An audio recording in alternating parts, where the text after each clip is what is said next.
పెళ్లి విషయం మాట్లాడకు వచ్చిన మా తాతయ్య మీద చేయి చేసుకుంటావా నేను?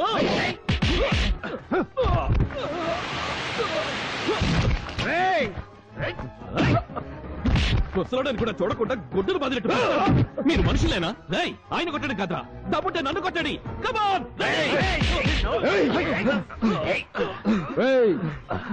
వదలండి రావాణ్ణి, మీరు తప్పుకోండి. వీడి ప్రాణాలతో ఈ ఫంక్షన్ కి దిష్టి తీస్తా.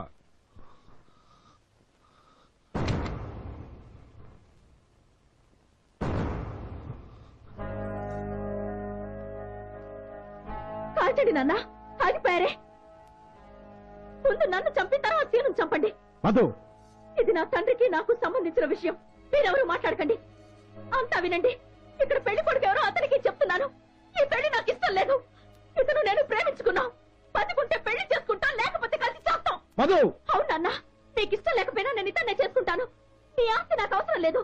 నీ ఇంటి పేరులో ఇనీషియల్ కూడా నేను వాడుకోను. నీ కూతురు నన్ను బర్త్ సర్టిఫికెట్ ఇచ్చేసి రోడ్డు మీద పెరిగిన ఒక అనాథల సీనుతో వెళ్ళిపోతాను. అందువల్ల మీ పరువు పోతుందనుకుంటే మమ్మల్ని చంపేయండి.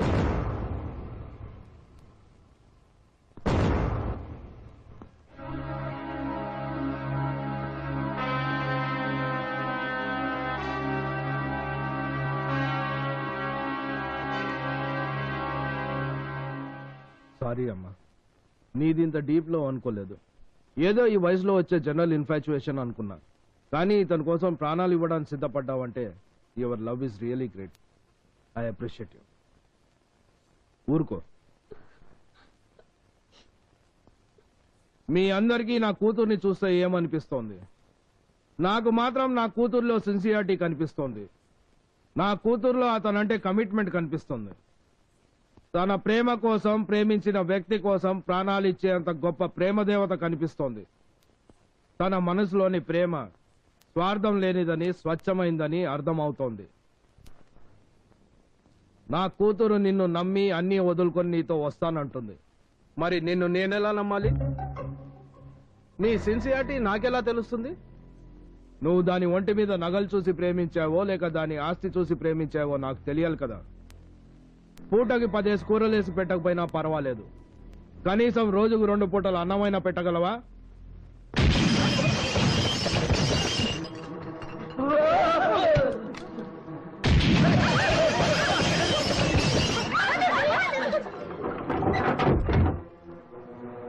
దాన్ని ఏసీ కార్లో ఎలాగూ తిప్పే ఛాన్స్ లేదు.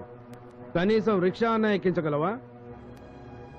కలర్ టీవీ కొనుక్కునేంత థాట్ కూడా రావడానికి ఇబ్బంది పడే రేంజ్ నీది. నేలా బెంచి వదిలేసి అట్లీస్ట్ రిజర్వ్డ్ క్లాస్ లో నా కూతురికి సినిమా చూపించగల కెపాసిటీ ఉందా నీకు? డాడీ సింగపూర్ వెళ్తా, డాడీ మారిషస్ వెళ్తా అంటే ఎగ్జిక్యూటివ్ క్లాస్ టికెట్ తో ఫ్లైట్ లో పంపా. స్టార్ హోటల్లో ఉంచా. ఏసీ కార్ బర్త్డే గిఫ్ట్ గా ఇచ్చా. రోజుకో డ్రెస్ కొనిపెట్టా, డ్రెస్ కో వాచ్ సెలెక్ట్ చేశా. ఇవన్నీ వదులుకొని నీ దగ్గరకు వస్తానంటుంది నా కూతురు. What can you do for her?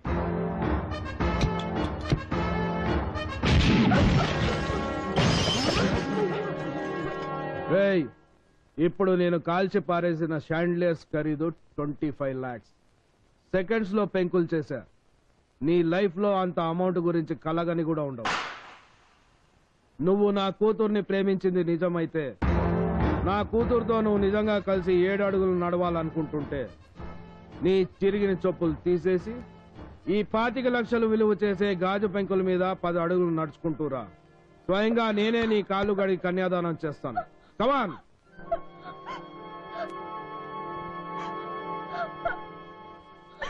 ఏ భయం పుట్టిందా? ప్రేమ పోయిందా?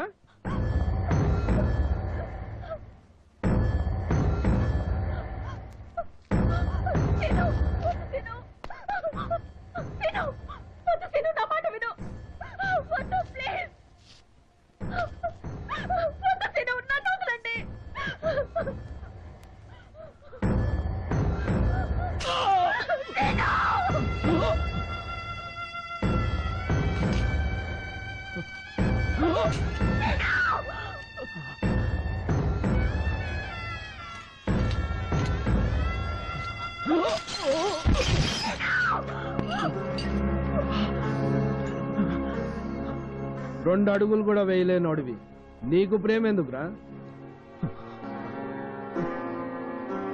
పెంకుల మీద నడవడానికి నీకెంత బాధో నా కూతురు నీ మురికి బస్తీలో నడుస్తానంటే నాకు అంతే బాధరా.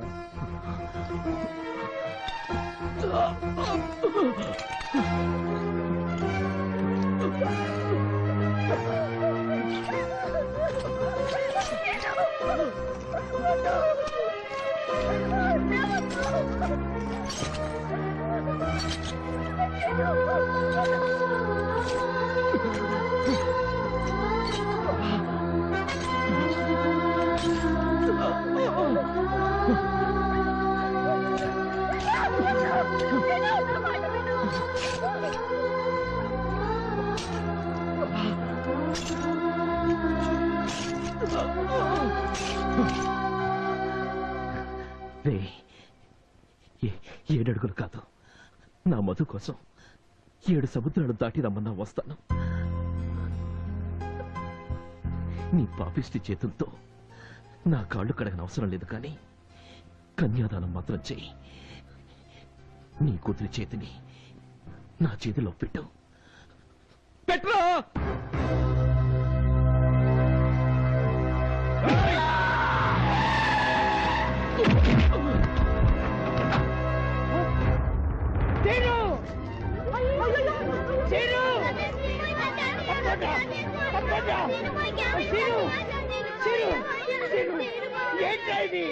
ఎవరైనా గొర్రె చేసింది?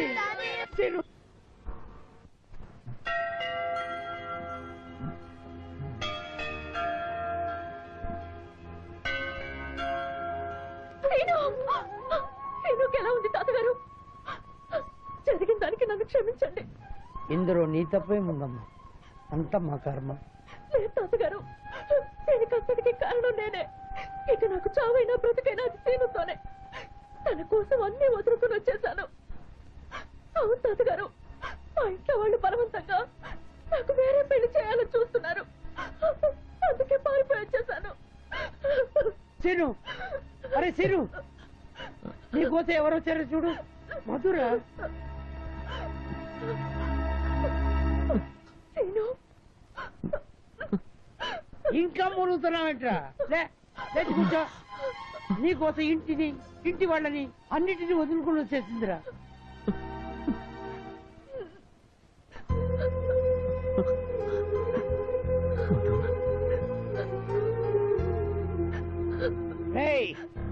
వాళ్ళు మనల్ని కొట్టే దెబ్బలు మందు రాస్తే తగ్గిపోతాయిరా. మందేసిన మాయని దెబ్బ కొట్టాలరా వాళ్ళని. వాళ్ళ పరువు మీద, పరువు ఉందన్న అహం మీద కొట్టాలరా. మీరిద్దరూ ఎక్కడికైనా దూరంగా వెళ్ళిపోండి. పెళ్లి చేసుకుని పిల్లలు కన్నాకే వాళ్ళు కనపడండి. అప్పుడు చూస్తా వాళ్ళు తల్ల తీసుకొని ఎక్కడ పెట్టుకుంటారో. ఆలోచించగట్టి ధైర్యంగా వెళ్ళండి. నా ఆశీర్వాదం, ఆ భగవంతుడి అండదండలు మీకు ఎప్పుడు ఉంటుంది.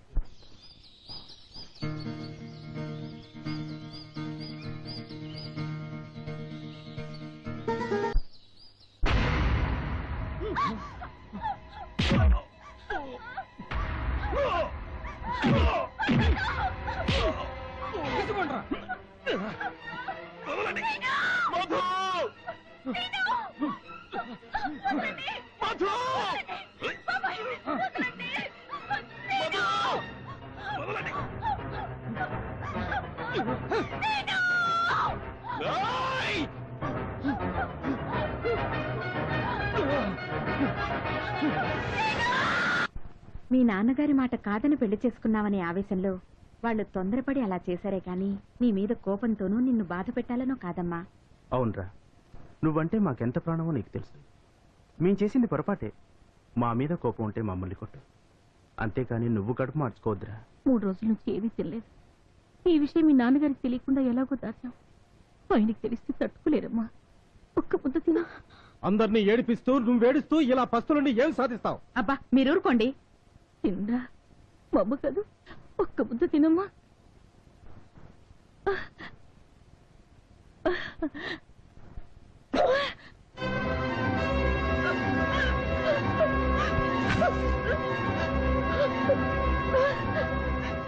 ఎవరైనా అన్నం తినమని బలవంతం చేశారు, నా నోరు కాచుకుంటాను.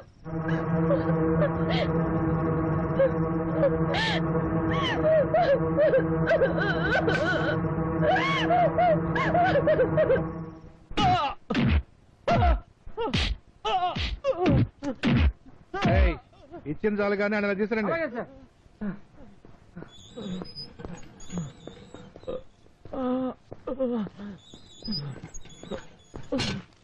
కుడి చేయలాగి అనుకోమేట ఓరిని నేను డబుల్ కోటింగ్ ఇచ్చి వీళ్ళతో కోటింగ్ ఇప్పించినా ఇంకా నీ పొగరు తగ్గలేదన్నమాట. మర్యాదగా సంతకం పెడతావా మళ్ళీ కోటింగ్ ఇప్పించమంటావా? ఎందుకు పెట్టాలి? కారణాలు చెప్పుందే వారు సంతకం పెట్టరేంట్రా? చెప్పేయంట్రా. ఆ మధ్య హోమ్ మినిస్టర్ గా నచ్చి చేసి ఆ అచ్చని నేనే చేశానని ఎప్పుడుగా మారినందుకు పాకిస్తానీ ఐఎస్ఐ ఏజెంట్లకు అక్రమంగా ఆయుధ సామాగ్రి సప్లై చేస్తున్నప్పుడు రెడ్ హ్యాండెడ్ గా పట్టుకున్నాం కదా, అందుకు. చెన్నైలో జయలలిత అరెస్ట్ అయినప్పుడు జరిగిన గొడవల్లో ప్రత్యక్షంగా నీ హ్యాండ్ ఉందని ప్రూవ్ అయినందుకు. కాందహార్ ఎయిర్పోర్ట్ లో హైజాక్ అయిన ఇండియా బోయింగ్ లో ఉన్న ముసుగు హైజాకర్లలో నువ్వు ఒకడు అయినందుకు. చాలా ఇంకా ఏమైనా వివరాలు కావాలా? హరిశ్చంద్ర ప్రసాదరావు గారు అమ్మాయికి బీటేస్తావరా నువ్వు? చేపట్టుకుంటా నువ్వు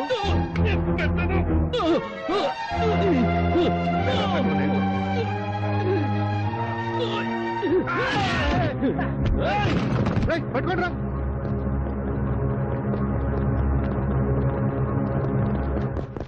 ఇప్పుడు చెప్పండి, మా వాడి మీద ఏం కేసు పెడతారో? కిడ్నాపర్ కేసు పెడతారా, టెర్రరిస్ట్ కేసు పెడతారా, లేక నక్సలైట్ కేసు పెడతారా? చెప్పండి. ఏదైనా కేసు పెట్టాలనుకుంటే నేను పెట్టాలండి. అమాయకుడైన నా మనవాడిని అరెస్ట్ చేసి సెల్లో వేసడానికి మీ మీద కేసు పెట్టాలండి. ప్రేమించి పెళ్లి చేసుకున్నాక నా మనవాడిని కొట్టి వాడి భార్యని తీసుకెళ్లేందుకు వాళ్ళ మీద కేసు పెట్టాలి. నల్లా ఇరుకు, రొంబ నల్లా ఇరుకు. రెడ్డి గారు, సిఏ గారు ఇప్పుడు ఏం మాట్లాడారండి? ఏం లేదురా, ఆ ముసలోడు చెప్పిన కథ చాలా బాగుందన్నాడు. ఇంతకే ఆయన మాట్లాడింది ఏ భాష అండి? సంస్కృతమా? అదే బెంగాలీ. బెంగాలీయా? ఆ భాష ఈయనకి ఎలా తెలుసండి? కర్ణాటక బోర్డర్ లో కొంతకాలం పనిచేశారు కదా. అంటే కర్ణాటకలో బెంగాలీ భాష మాట్లాడతారన్నమాట. మరి బాగుంది పెద్ద ఆయన, చాలా బాగుంది. నువ్వు చెప్పిన story same to same, frame to frame ఏ నిర్మాతకైనా చెప్పావనుకో, సినిమా సిల్వర్ జూబ్లీ అంటే నమ్ము. మంచి సెంటిమెంటల్ లవ్ స్టోరీ, ట్విస్టులు కూడా బాగున్నాయి. ఇప్పుడు చెప్పింది కట్టు కదా అంటారా? హిట్ కథ అంటున్నాను. కథలు చెప్పుకోవాల్సిన కర్మ అవసరం మాకు లేవు. ఇప్పుడు నేను చెప్పిందంత పచ్చి నిజం. కావాలంటే అమ్మాయిని అడిగి తెలుసుకోండి. తెలుసుకుంటా. రేపే ఆ అమ్మాయి ఇంటికెళ్ళి ఆరా తీస్తా. తాను గనక మీరు చెప్పిన స్టోరీ రీల్ స్టోరీ కాదు, రియల్ స్టోరీయే, తన పేరెంట్స్ వాళ్ళని విడదీయాలనుకున్న మాట నిజమే అని చెప్పిందనుకోండి, వాడెబ్బా ఎవడడ్డం వచ్చినా అమ్మాయిని తీసుకొచ్చి మీ మనవడికి అప్పచెప్పి మీరు చెప్పినట్టుగా వాళ్ళ మీద కేసు పెడతా. అలా కాకుండా ఈ స్టోరీ ఉత్త హంబక్కు, పైరసీ క్యాసెట్ టైపు అని చెప్పిందనుకోండి, మీ ఇద్దరి జాయింట్లు తీసి జాయింట్ గా మీ బాడీలని గోని సంచిలో మూటగట్టి గోదట్లో పడేస్తా. ఓకేనా? ఓకే. ఓకే.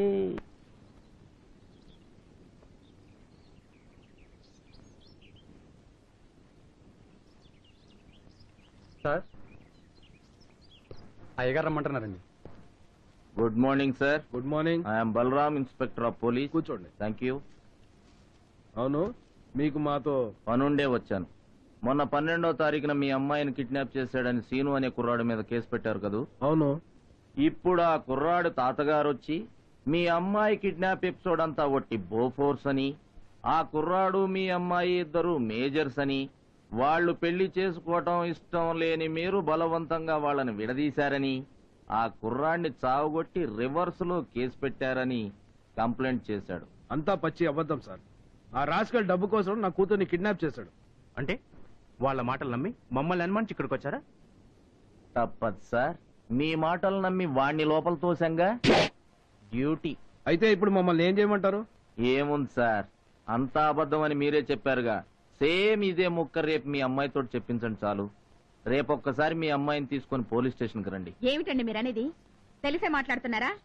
మా ఇళ్లలో ఆడవాళ్ళు స్టేషన్కి వస్తే రేపటి నుంచి తలెత్తుకుని తిరగలమా? స్టేషన్కి వెళ్ళొచ్చిన పిల్ల అంటే దానికి పెళ్ళవుతుందా? మాకంత కర్మేమీ పట్టలేదండి. మాట్లాడరేం బావగారు? అంత కర్మ మీకు పట్టనప్పుడు, స్టేషన్కి వస్తే మీ పరువు పోతుంది అనుకున్నప్పుడు మీ అమ్మాయిని కిడ్నాప్ చేసిన వాడి మీద కేసు ఎందుకు పెట్టారు? వదిలేలేకపోయారా? మాట్లాడరే. అప్పుడు మాత్రం మీకు పోలీసోడు కావాల్సి వచ్చాడా? హ.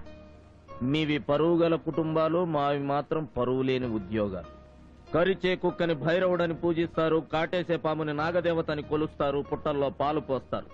కానీ కాపాడే పోలీసుని, రక్షించే పోలీస్ స్టేషన్ ని మాత్రం బ్రోతలౌసుల్లాగా హీనంగా, నీచంగా చూస్తారు. అది కాదు సిఐ గారు, ఆవిడ ఉద్దేశం. ఏం పర్లేదండి, ఇందులో ఆవిడ తప్పేం లేదు.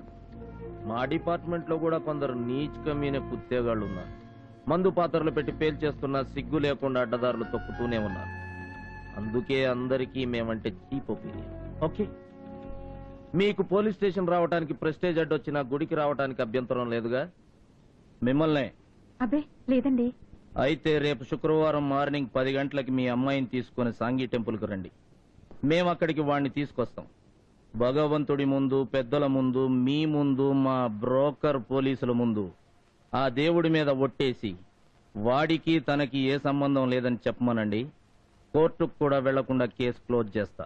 వస్తా. సార్ కాఫీ తీసుకోండి. No thanks. రేపు గుళ్ళో కలుద్దాం.